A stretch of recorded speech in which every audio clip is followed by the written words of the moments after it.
Hello and welcome back to the channel.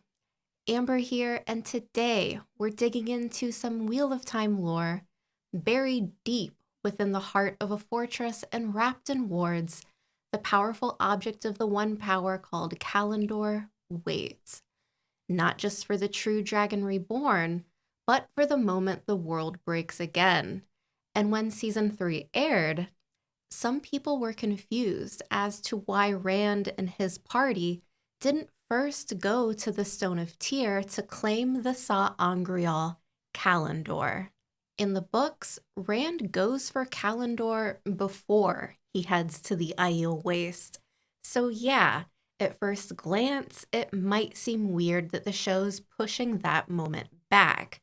But when you think about it, it actually makes sense. Because in the books, we get the sword, we slap a ward on it, and then we leave it sitting there for a while. Like, cool magic weapon. Anyways, there's other stuff to do. And that kind of set it and forget it moment, not exactly peak TV. So yeah, it's a big change, but it's not a bad one.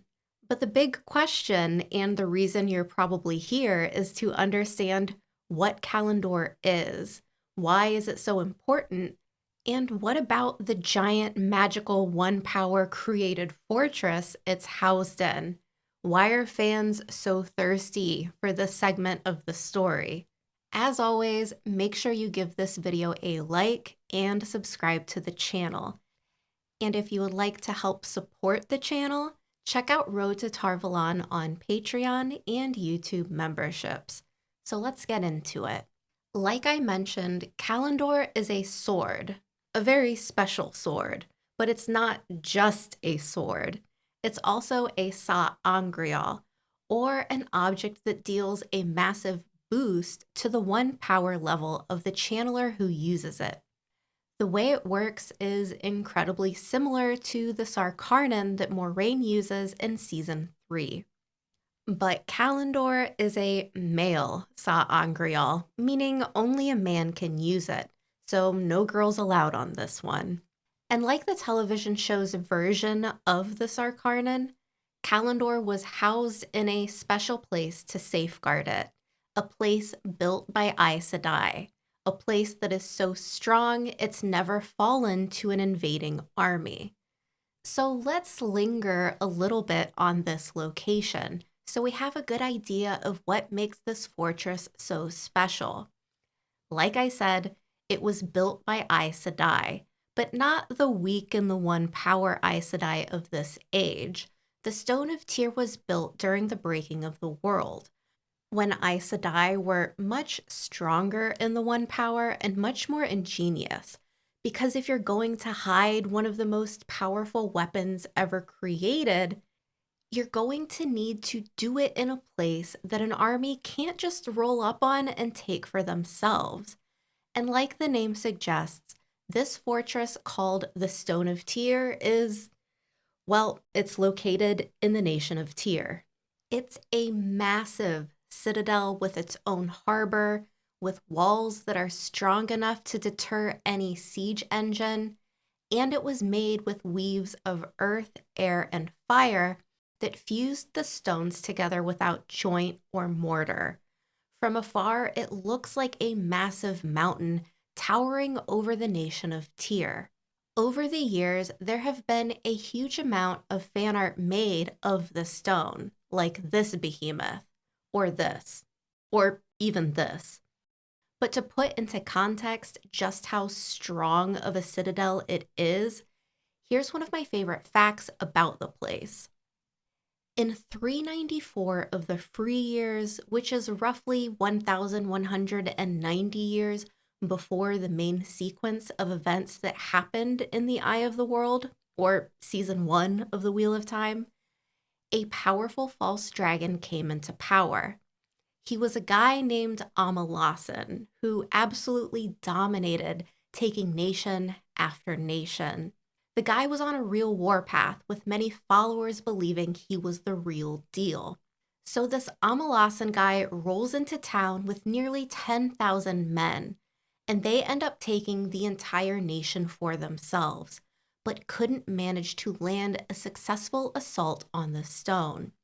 So when we think about Rand's plan to take the Stone of Tyr, to take Callandor, it's not going to be a walk in the park.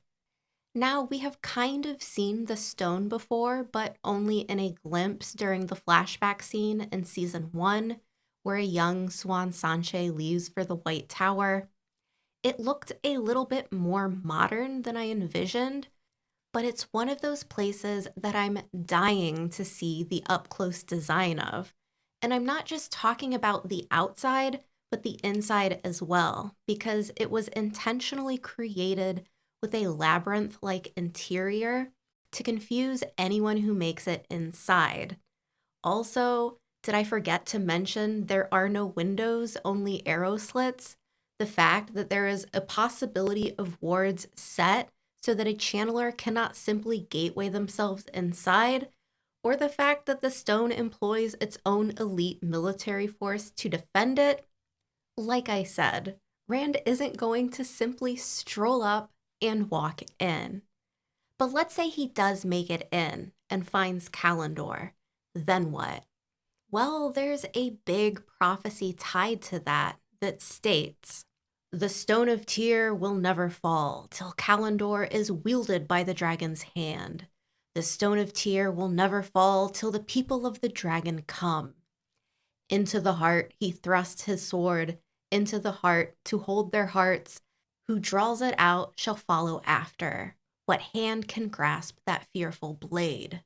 And if we decipher the prophecy, it signals a couple of things. One, that the Aiel are a part of the prophecy. The people of the dragon must come with him. That's the Aiel. And their arrival at the stone is another sign that this moment was foretold. Two, into the heart he thrust his sword, into the heart to hold their heart. Yes, it's poetic, but there's a deeper meaning. If Rand pulls Callandor from the heart of the stone, it suggests he wins people over. He takes control as the dragon, and people will follow. It's a lot like the legend of the sword and the stone, and Robert Jordan really loved to borrow from Arthurian legend. In the myth, only the true King Arthur could pull the sword from the stone, and in the Wheel of Time, only the true Dragon Reborn can take Callandor from its resting place within the heart of the stone. It's also a symbol of destiny. Rand taking Callandor would be another checkmark that confirms his identity as the Dragon Reborn. In the show, Rand already holds the title Kara Karn, which marks him as the Dragon Reborn, but only in the eyes of the Aiel.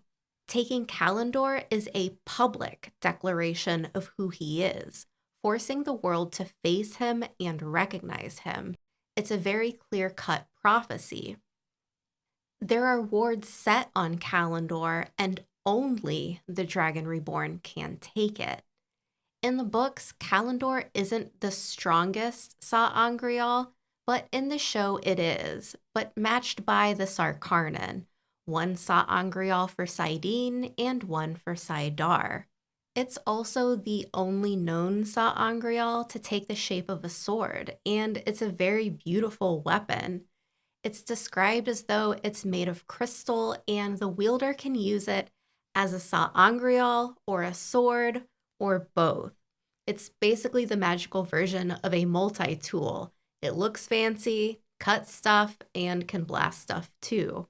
There's also a couple special things about it, and some of these facts are a bit spoilery. So proceed with caution from here on out. The first fact is that there is no built-in safety mechanism, or buffer as it's called in the books. Most Angreal and Sa'angreal have a buffer that stops the user from drawing too much power and burning out. Callandor doesn't. In the books, it's only safe if a man uses it while linked with a woman, and the woman leads. In the Age of Legends, the best things were made by men and women working together. So maybe Callandor's design is intentional. It needs balance. The next fact is that Callandor doesn't just boost power, it also cranks up the madness. It makes the taint on Sidene hit even harder, pushing the male channeler closer to losing control. This obviously doesn't bode well for Rand's future. Next is that Callandor isn't just dangerous, it's also a trap. If a man uses it alone, a woman can force a link and take control of him. And once they do, he's stuck. He can't break free. And lastly, obviously, I've saved the best for last. Callandor can do what no other weapon can. It deflects balefire, the deadliest weave in existence, meant to erase things from time itself. And Callandor turns it aside, and no one knows how. It shows Callandor isn't just a booby-trapped Sa'angreal, but something more mysterious. But most importantly, Callandor is a symbol to anyone and everyone that the man who obtains it and wields it is without a doubt the Dragon Reborn. And the prophecies imply that it is to be used in the last battle. It's proof, it's power, and it's a warning. And if it is held in Rand's hand, there's no turning back. The world will have to face the Dragon Reborn, ready or not. We've already seen how powerful Rand is, but imagine him aided by something as strong as the television's version of the Sarkarnan. Also, if you're someone who is looking for more information on this topic, read Book 3, The Dragon Reborn. And if you are an audiobook listener, check out my good friend's Kickstarter who creates soundscapes for the audiobooks. It's like a movie and an audiobook had a baby. There's music, character themes, ambience, and makes the listening experience even more enjoyable. The link is in the description.